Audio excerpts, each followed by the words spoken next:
Facebook is not doing it. Okay.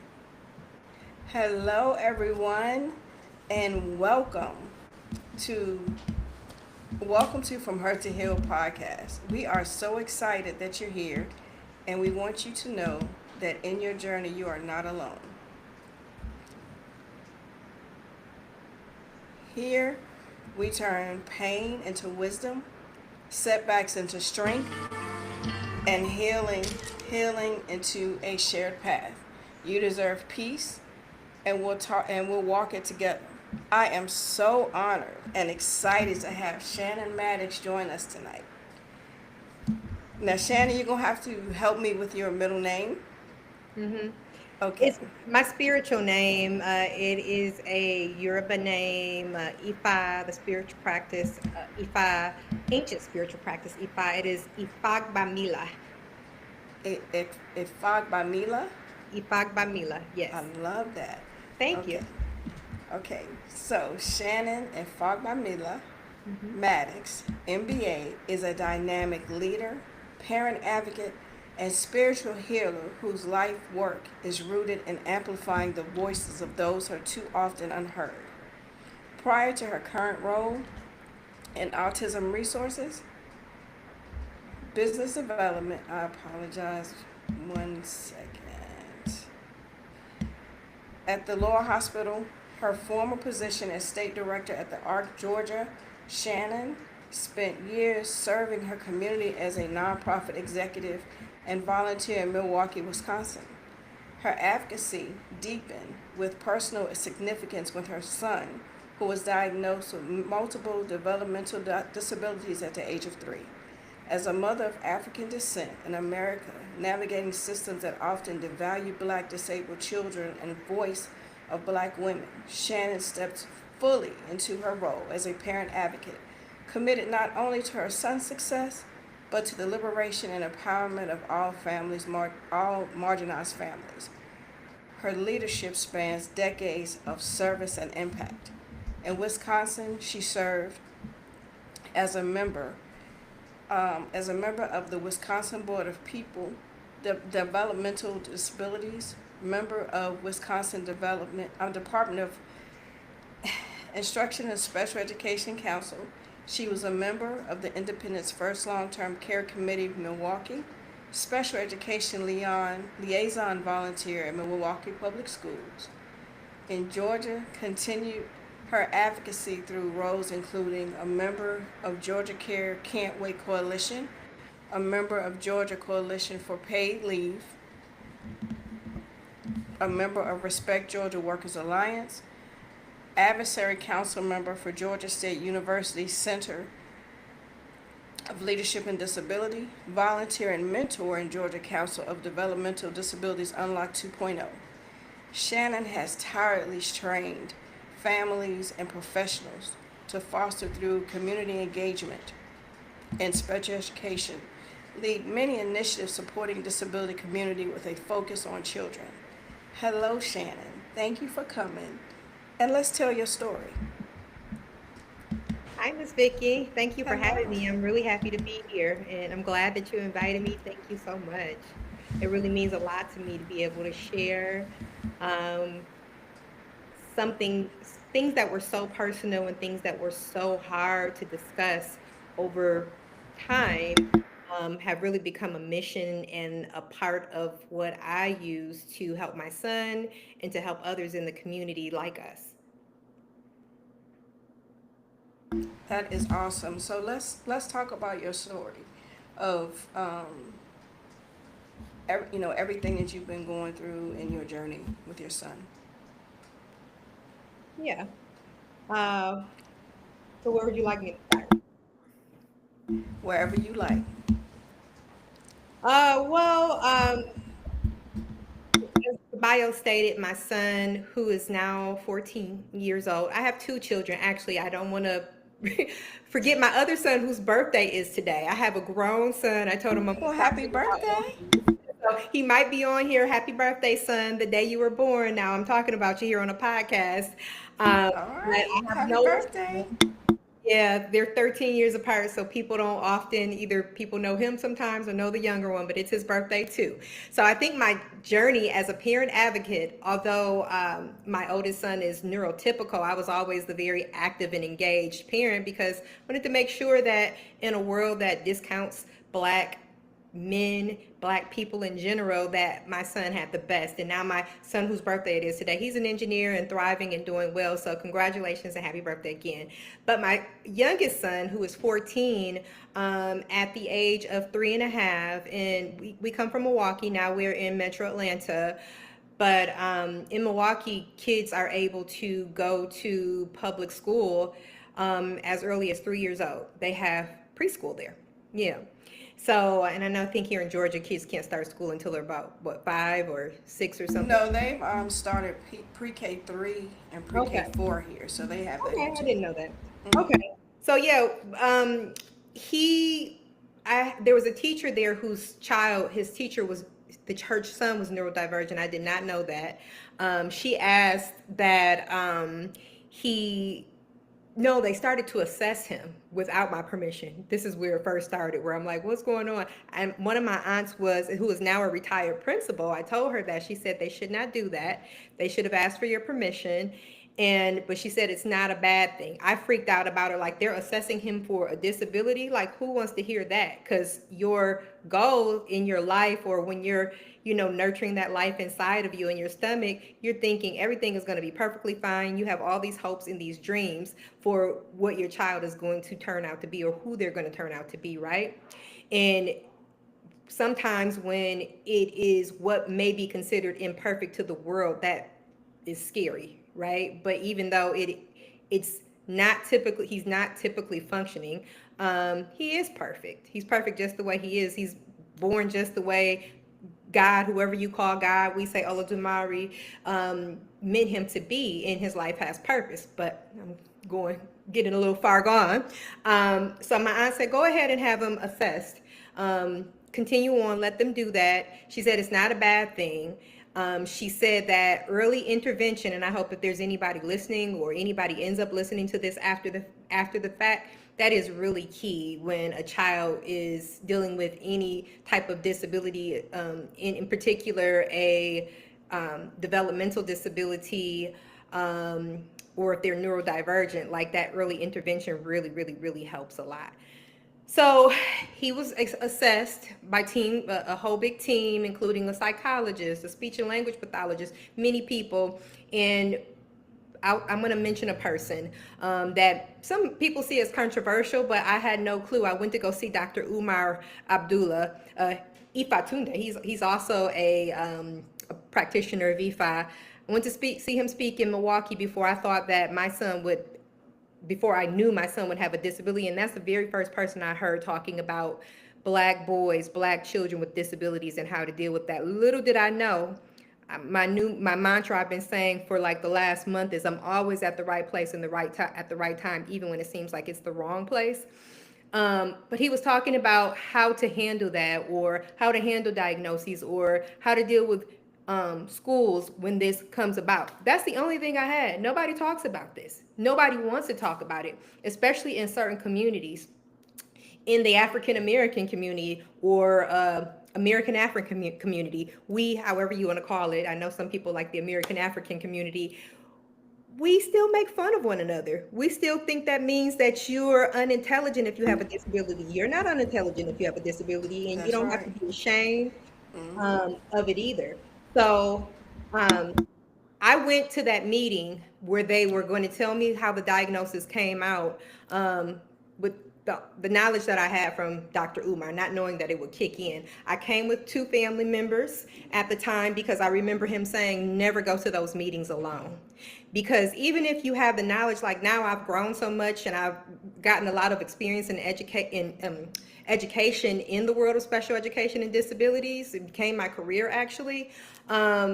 You need somebody there with you when you're having those meetings, because you're emotional.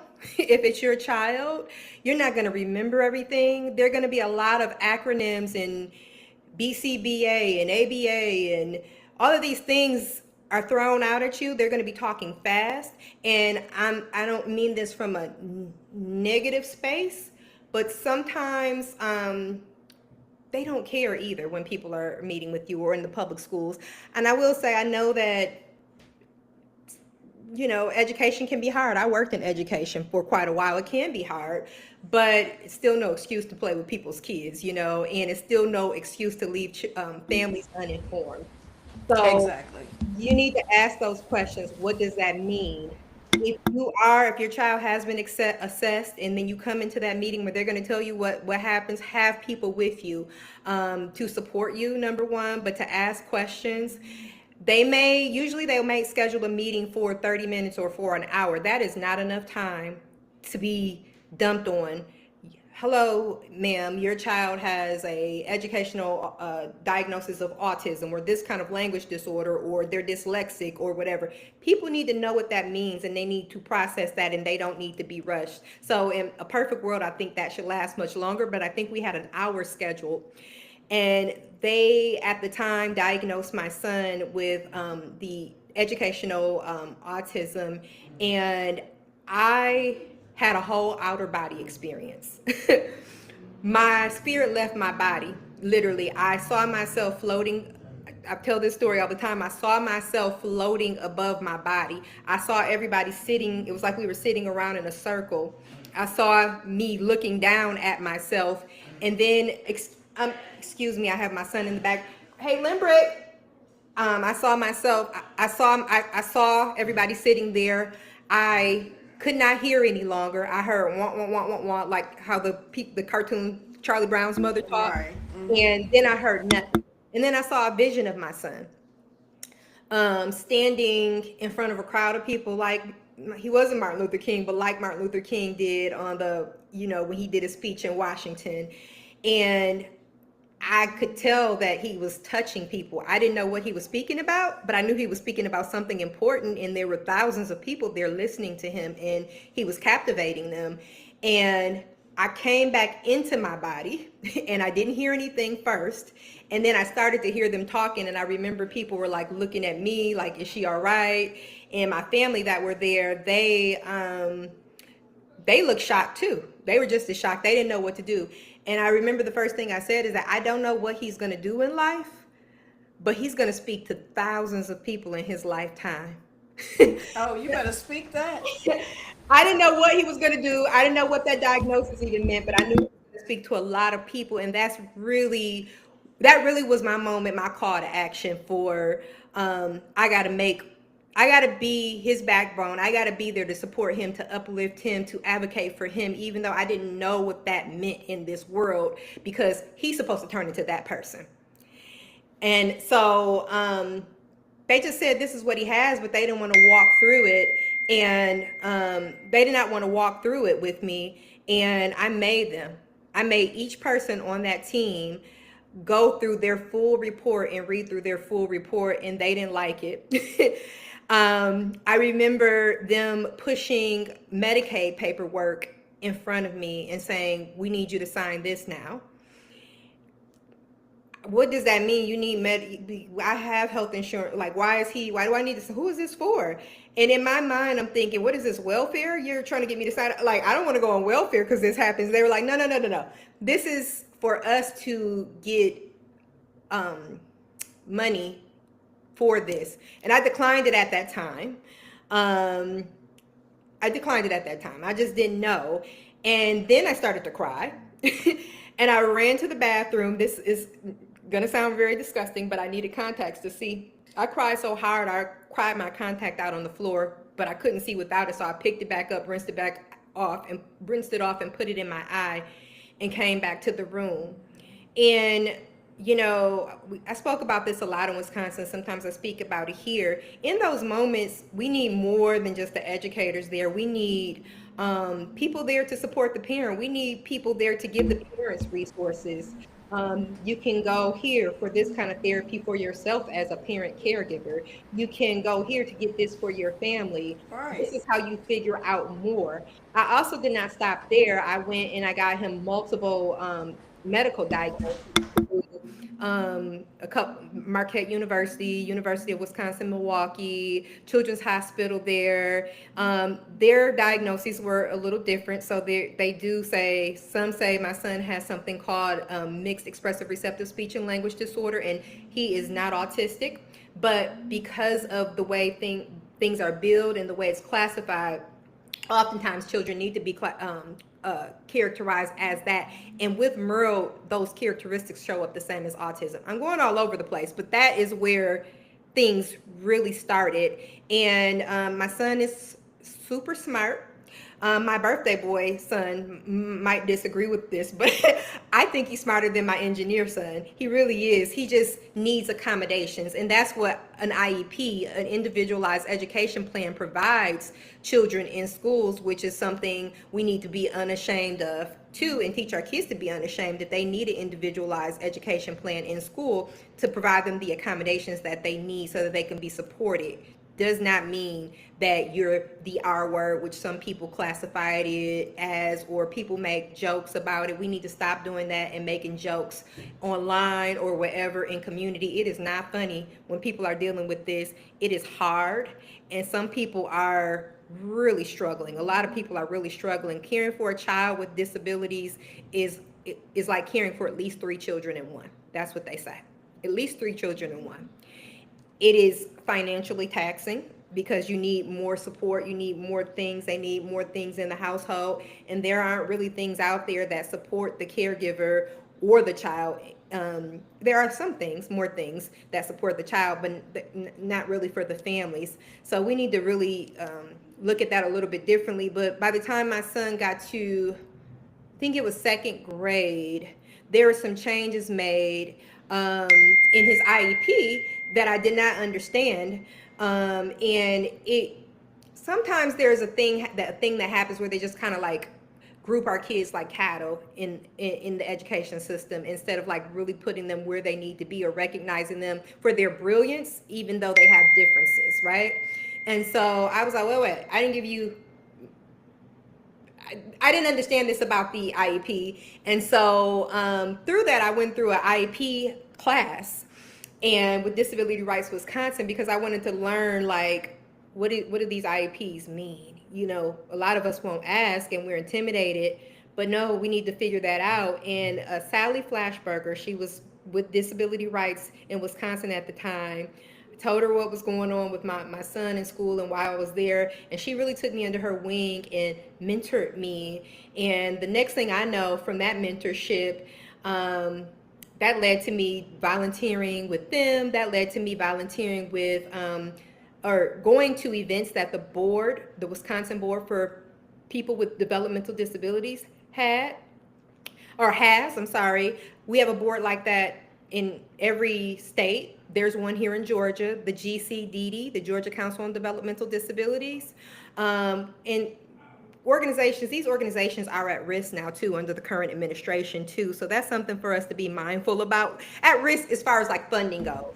Oh yeah, I've noticed that a lot of the things that help and the resources that help a lot of people, they're diminishing the money, which is not fair.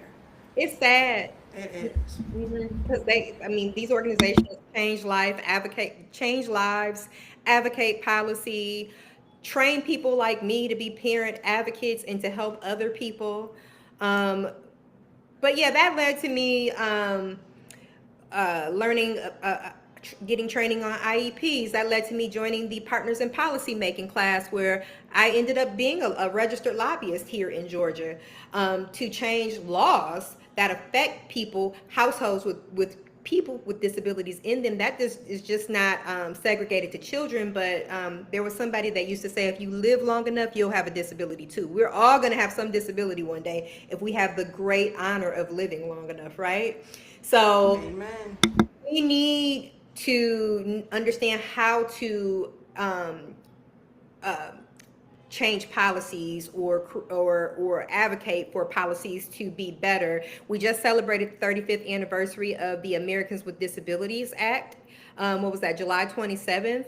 And we've come so far. That was not that long ago, 35 years, where we have the Americans with Disabilities Act. But we've come a long way, but we still have so far to go, especially in communities, our communities, meaning like communities where people are typically disenfranchised, typically don't have the money. Black boys, I'm a black woman, but I could say it's even harder for black boys in the school system where they're prison pipeline. That's why oftentimes they don't have more than a sixth grade education. So I ended up doing that. Then this group of people, Sally, nominated me to be on the what they call here in Georgia the Department of Education, Special Education Council. I was on the Department of Public Instruction, same thing, Special Education Council in Wisconsin, and then eventually came here to work with the and I was a part of some policy change too in Wisconsin, but came here to work with the ARC Georgia, which is a disability policy organization. That office in Georgia is no longer open, but they do have the offices in the US. And now I actually work with Laurel Heights Hospital in Midtown Atlanta. And it is a mental health hospital for children from 6 through 17 years old. And we do have a specific autism program, but it's for children that deal with a number of different mental health obstacles. And they come there, they receive treatment. We have acute treatment where they can stay for a day or 2 or 3. We have residential where they stay for much longer periods of time. They can stay for weeks, they can stay for months. Sometimes some kids have stayed a little bit longer, and there's a school on campus, the Laurel Heights Academy, where the children who live there actually go to school. And in my role there, I'm out, spreading the word. Like today, this is a part of me doing my work, my personal work, my passion, my purpose, fulfilling my purpose, but also doing that through my paid work too at Laurel Heights, right? So just letting people know that it's a resource. It's something that is available. Yes, we want our children to be included in community, but there are cases where they do need residential treatment, and while they're there, we're doing a lot of other things. We're bringing in speakers from different places. We're having on-site programs for them to do. They just went with another organization to a prom organization called Aturity. They just went to a prom with them. So we've had a number of different great things, and continue to have a number of different great things take place at Laurel Heights, where we want the kids to come out well-rounded and be in community. And yeah, and I'm doing my volunteer work, like was mentioned in my bio, advocating for caregivers, children with disabilities, and recently, discrimination does what it does. I'm currently, this is no secret, in a battle with the Cobb County School District. Cobb County, when I moved to Georgia, I heard a lot about what it's like for Black people, or how people don't want to come out to Cobb County, or, different things like that.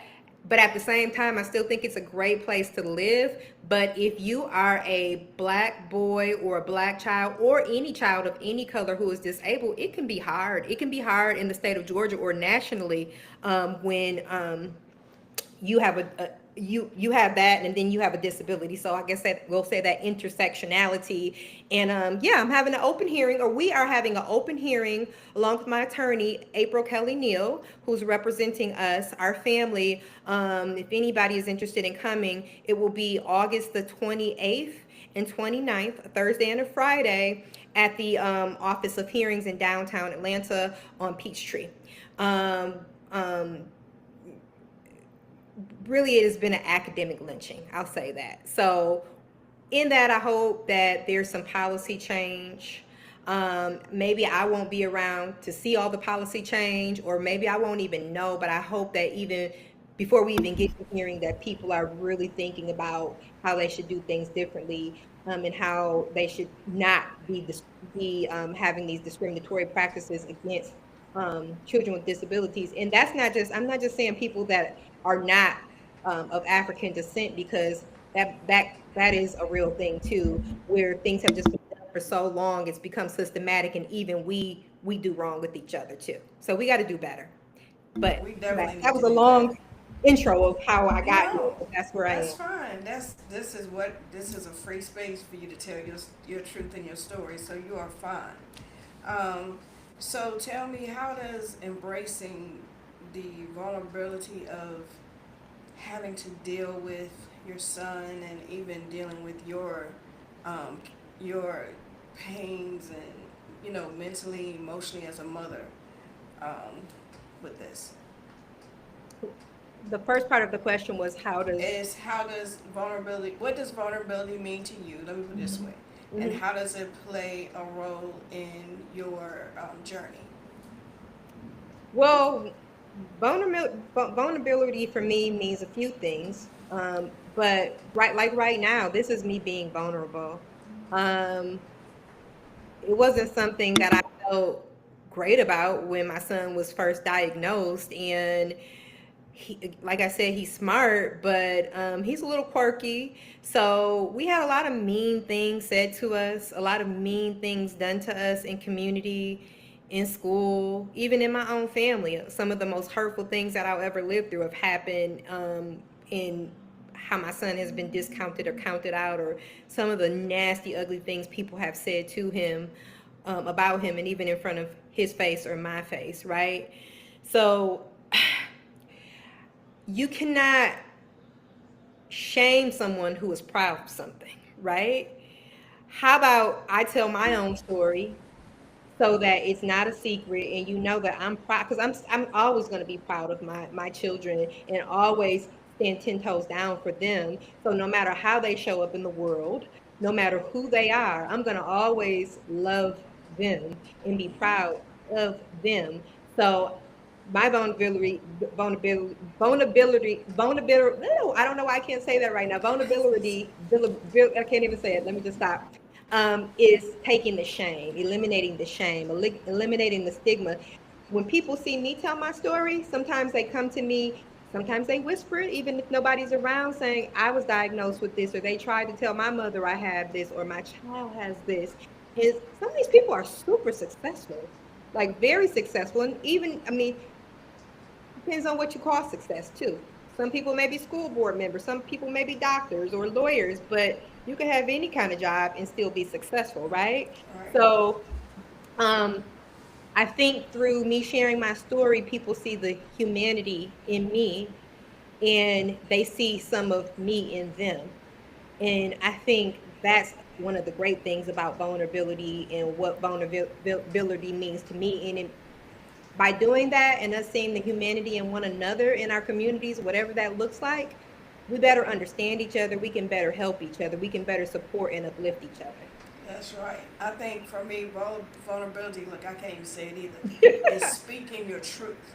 And, Mhm. and, and like you said, standing 10 toes down, Mhm. and not letting anybody sway you from who you are, and be proud and just be who you are. And people either can accept you or not accept you.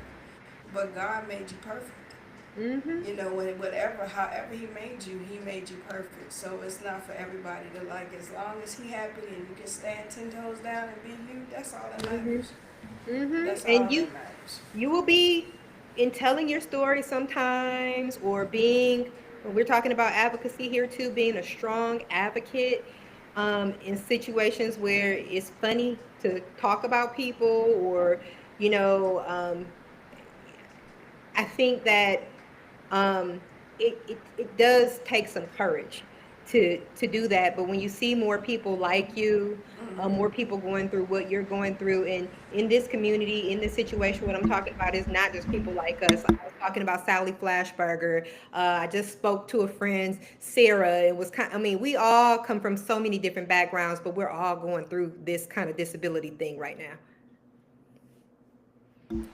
Yes, I mean, do they have like groups here that, like, what is it called, self-help groups and caregiving groups that they can come and talk and realize that they're not alone in this situation? Do they have different organizations like that? There are a lot of um,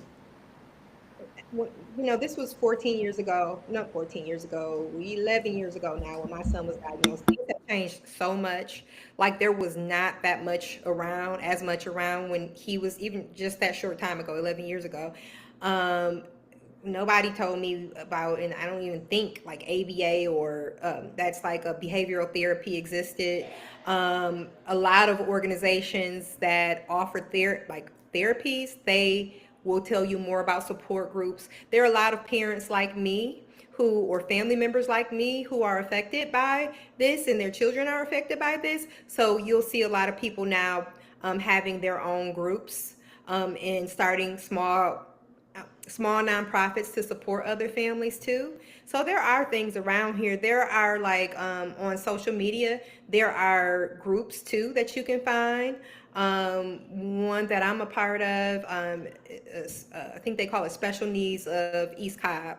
I'm a part of several groups, many groups. I shouldn't even say several, but where parents are posting things and talking about where to go and what you can get. And here in Georgia or the metro Atlanta, it's big. So I do think that it's important that depending on the county or the side of town that you live on, because life is hard enough and you probably got to take your kid to therapies and this and that and the other, to, if you can. Sometimes it's not always like that, but to try to find groups and people that are close in your area too. You could go to, they're around. So that's one thing. I can possibly post some resources just to get people started, with some major Hmm. places, and then maybe from there you can work your way down and find something that's in your county or something, Yes. because we need to make this more aware of, Hmm. because I mean, I think the autism awareness is what month? Is it April? It's April. Yeah, April. so, maybe, we need to just get together and as a community and start caring about each other. It's not about beating each other down, which is something that we do so much of.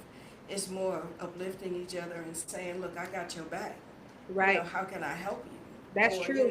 how can I show me what I need to learn to help you get through some things that you're going through so you don't feel like you're alone. Because a lot of times parents feel like they're alone in situations like this.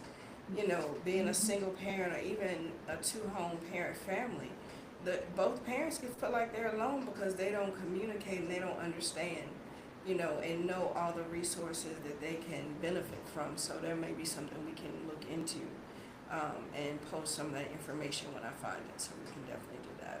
There aren't a Um, lot of resource lists. I know we're developing one at Laurel Heights, but I will say, like, when it comes to neurodivergence, like some places like autism, the Autism Society or something, they have like a vast resource list.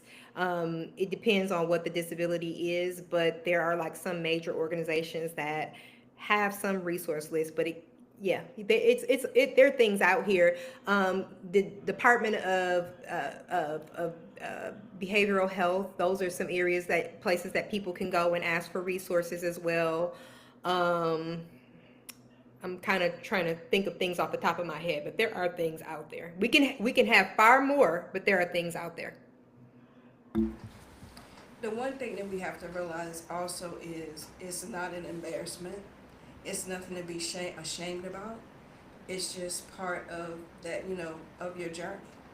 Um, and I know a lot of times people be so embarrassed about about their child or anything like that. They shouldn't be, because Hmm. it's not, that's something that, they have to um, embrace, and we should, as a community, should help them embrace it as well. And a lot of times we don't do that because we go to plenty of restaurants and they be shaming kids, and you know, we and it's just it's so heartbreaking to see that sometimes because it's When something my that they can't oh, help. Oh no, you good? You mentioned restaurants. We've been places where we've been not like where we've been put out. I remember one time us being at Red Lobster when my son was much younger, and like crowds and certain things like stimming, right? And what looks like a meltdown or a tantrum, and they had security in there. I don't even know why Red Lobster should need a security, but they had security. Security came and put us out. Yeah, I've had things like that happen. I've had people come up to me, random people come up to me at a grocery store where he's having a moment and say, "How long have you had him?" Like he's a foster child. Oh my Uh, gosh. or, oh, we've had some horrible experiences. Yeah, but you gotta. It can still be difficult. I'm not saying that life is a cakewalk right now. It can be hard. We have our good, we have our bad days, and we just really try to count the good ones. But yeah, it, there are a lot of cruel people, but work to find the support network, even if you don't know them. Sometimes you might have to find a support network outside of the people directly around you, because maybe they don't always understand, but then maybe you can help them to understand or educate them. You know. Right. The thing is finding help. Just look for the resources. Just don't, you know, sit around and be sad about the situation or anything like that. If there are resources out here, look for them. If you need help looking for them, ask somebody to help you look for the resources because Hmm. they're out here. It's And just people a are drowning yeah. already, in bills or life. And I mean, I feel like I really have tried to make a way and have freedom to kind of take my son here or do this or do that. But a lot of parents don't have that. They might have to be at home all day long, or they may have several kids at home, or they may Right. have a limited income. Um, so if you can't do it, you're so right, Vicky. They need to ask or find somebody who can be the advocate for them and help Most definitely. So let me this I think is just really close to my heart because I've just seen so many people, and I do have friends that have kids that's autistic or have a learning disability or behavior disability, and just seeing how they're treated sometimes is just really hard to see. So how do you find forgiveness in situations like that? when people are ignorant or Yes, mean. or even people in your family or just people in general. How do you find forgiveness in situations where they just act very ignorant? Well, I'm going to say this first, and this is a moment of vulnerability and transparency. We just talked about that, right? Like, I am not perfect. I am still human, and I do still have my moments. And sometimes when it's just very egregious, I'm like, I see, I wear my nails and I like my makeup and my earrings and all that kind of stuff. But I'm going to turn into a person that you probably wouldn't think that I might be when I feel like you have completely stepped over a boundary to protect, you know. Um, However, I may say, like, my son has a disability. We were just at an event this afternoon and he was upset about something and he was not on his best behavior. And I said, "Excuse me, my son has a disability." People were trying not to look, but sometimes people will stop and just there's a lady a couple months ago, he was upset about something in Walmart, and for the second time that we went in there and he was upset about something, she would stop. She'd be at her register. She had people at her register. She would stop being at her register and come out and like just watch him and point. Yeah. So I sometimes I do say things and sometimes I just explain, excuse me, he has a disability and I've taught him now. He's 14. He speaks just fine. He has a huge vocabulary. He loves studying vocabulary and intertwining that into his everyday talk. But I say, you're neurodivergent. He said a couple of years ago that he described his disability as his brain crying. He said, "My brain cried." Broke right. I cried when he said that. But I said, I still tell him sometimes, like your brain cries. I know that it's hard. Sometimes you have a lot going on. We taught him meditation, but I also have taught him to start to tell people I'm neurodivergent. I need to breathe. So he'll say, "Excuse me, can I breathe?" And he'll start to breathe. So It's a shame because I know when you was saying that you were telling people, that and you were saying I'm sorry. It's sad that you feel like you have to apologize for it.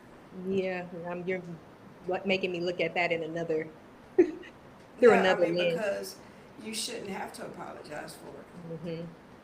You know. That's why we need to have these kind of conversations, right? We need more people to understand. We need more people to be unafraid to talk about it. We needed this to be, I mean, many years ago, you and I wouldn't have been able to go sit at a counter and eat food somewhere, right? Right. Or go in any hotel that we wanted to. It's kind of like that in some ways, even which is why I'm doing what I'm doing with this school district in this open hearing. There's still like that negative connotation or that ignorance about people who are different, like my child. But that's just Um, showing that they're not trying to learn. or even trying to, find out more about it. I mean, this stigmatism is ridiculous. Mhm. Mhm. And then, trying to pull people together, because I know it's probably different groups in different areas. If there was a way where everybody could come together and just talk about it, in a major group, maybe that'll be um,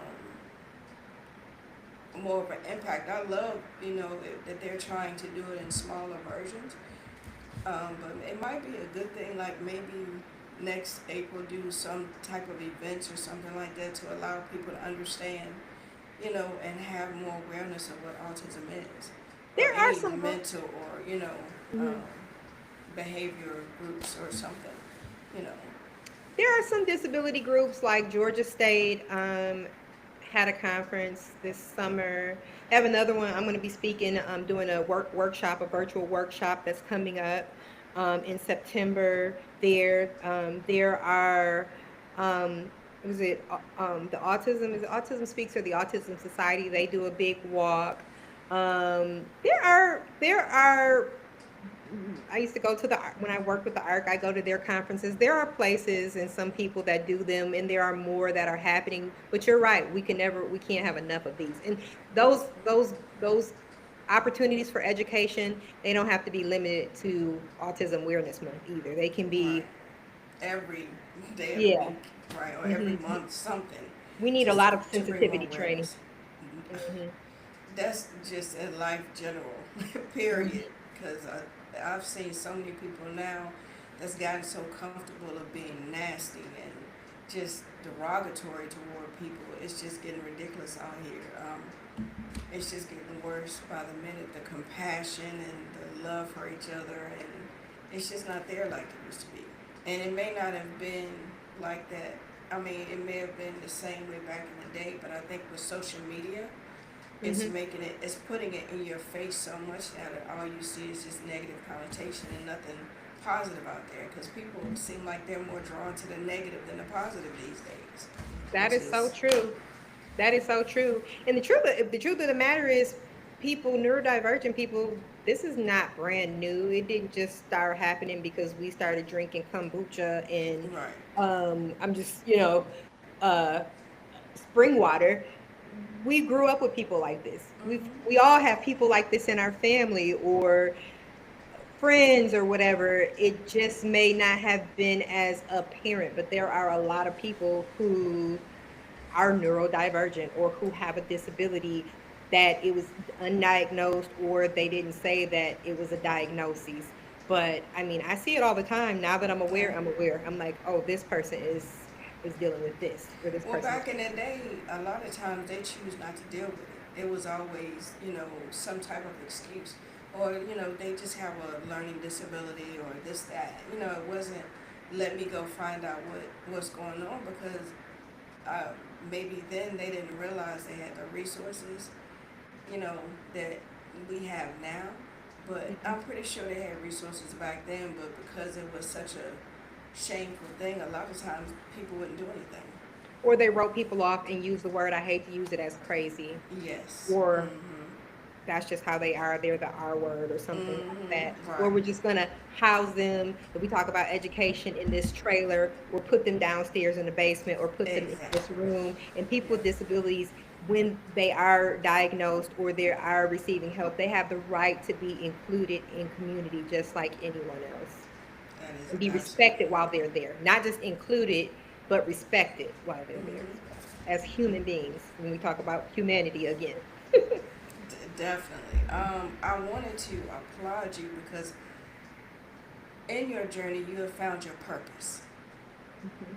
Um, and like I said, I applaud you for that. Was that a difficult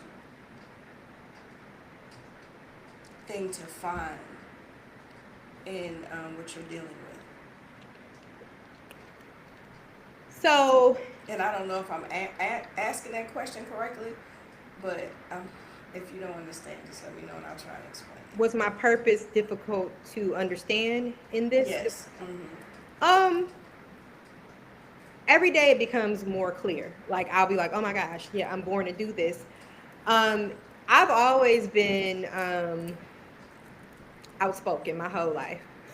I'm definitely an alpha woman. I am a woman, but like I've always kind of like taken a leadership role, or I want to help, or I want to organize something, or do this or do that. It's like my spiritual practice. They say that you kneel before, we call him Olodumare, you kneel before God and before you're born, right? And you are assigned your destiny.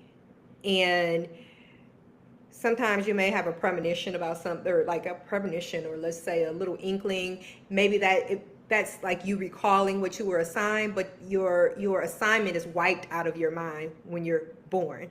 And actually I heard Ifa tell me one day, or some would say God, that I always want to know the mysteries of life, but what fun would life be if I knew all the mysteries? You need to live life and figure it out. We're here to understand our purpose, to live out our purpose, right? Like you're just born and you know you're going to be a magician. No, you might kind of like to play with cards or something. Or my oldest son that I'm talking about, he always liked math. He was always like doing math problems. Just for, I'm like, why are you doing that? It's like a puzzle. I like math. And that's what he says about his career. He feels like he's figuring out a puzzle all the time, and there's math involved in his career. So that's why he likes it. It's his purpose. But I was always like advocating and doing this and speaking up, and you know, taking care of my little brother and sister, and then having my kids, and you know, just being bold, right? And through Ifa, I'm what you call an Iyanifa. You go through an initiation, a priest to some, and in that initiation, you find out, you get told what your purpose is in life. And my purpose in life is to battle and to lead. And I was like, battle? That sounded horrible to me when I was told that, right? I don't even know if I should be saying this out loud to everybody, but it's not a secret. I think my battle, my purpose, all of our purposes are connected to our children too, right? Even if you don't have a great relationship with them. But my battle, my main battle is what I'm doing in this disability space. That's my battle. That's my purpose in life. Yeah, I got other subsets of that, but I think that I'm meant to make things better in the community. I think that when the day comes that I'm called back to heaven, that I'll be remembered for doing the work that I do, and I would do it for no dollars. You know, I just so happened to start getting paid as I was, you know, kind of telling you how this evolved. I wasn't getting paid to do those things. It got to the point where I was doing more to help the disability space, spending more hours in that than I was on the work that I was getting paid for. And that's how you know that this is your purpose, because you do it if you were getting $0 for it. You do it for the love of it. You do it because it's meaningful. It's genuine, yes, most definitely. So, um, do you have any events coming up, or what are you doing now? Because I know, and I can't wait to get your products. So let's talk about your products. So for several years now, I've been just making little products for fun. I went through something where it was a part of my healing, but I learned how to make sugar scrub there with essential oils. And I was just making it for myself, and it felt good to me. Then I started making big batches of it because I was like going through it myself. Then I started like canning it and just giving it out to people, like, oh, here you go. And people started telling me that they like it so much. And now people are actually asking to buy it from me. So I think it's time. So, and even people were asking to buy it, and I was just still giving it away, right? I love to give. Um, but yeah, I have a product. I sell my the stock. I can make it with different oils, but I prefer the peppermint and the lavender because it relaxes your muscles. It relaxes your aches. It helps with headaches. It helps you sleep. Also, it's an exfoliant and a really good moisturizer for your skin. And my products are all, again, handcrafted and organic. So, yeah. I have the sugar scrub. I have a few other products that I'm still like just kind of giving out right now. I make beard oil. I also experiment with one other product, but I don't want to say that yet. Okay. And I am a Reiki master, an energy healer, a master energy healer, intuitive energy healer. So when I make those products, I also um, infuse them with Reiki, with the energy of that Reiki. Oh, okay. So I know, one, what's the name of your products? I haven't you came up with a name yet. I And two, mhm. are you going to be selling it anytime soon? I'm actually about to make some this week, some more this week. Anytime people want some, they can just contact me and ask for some. My email address is Shannon Mattox2 at gmail.com. That's SHANNONMATTOX, the number two, at Gmail. And you can always text or call 414-732-9988. And yeah, it's for relaxation and healing and just enjoyment. Life is about self-care too. We have to remember to take care of self. So I hope that that helps people. Oh, I'm sure it will. Is there anything else that's going on that you might want to discuss? Well, I'm continuing to do my work at the hospital. I know, again, we talked about the shame associated with things, but sometimes it gets to the point. I mean, sometimes there are a lot of children out here that are have suicidal idealization, or they are dealing with uh, something on the spectrum of autism or other mental health obstacles. I'm here and around and always getting the word out about that if children need that treatment there. Again, I mentioned that I am going up against a whole school district, a whole big feast, but I'm doing it in honor of my son, on behalf of my son. We have an open hearing on August the 28th and 29th, Thursday and Friday, in Atlanta at the Office of Hearings on Peachtree. Anybody who would like to come out and support, or like to come out and see history being made, because that's what it is, it's already case law. That means for people to understand, and I'm not trying to speak to the audience like they're dumb, is from here on out, when decisions are made in certain special education cases, this will be something that will be looked at, will be referred to.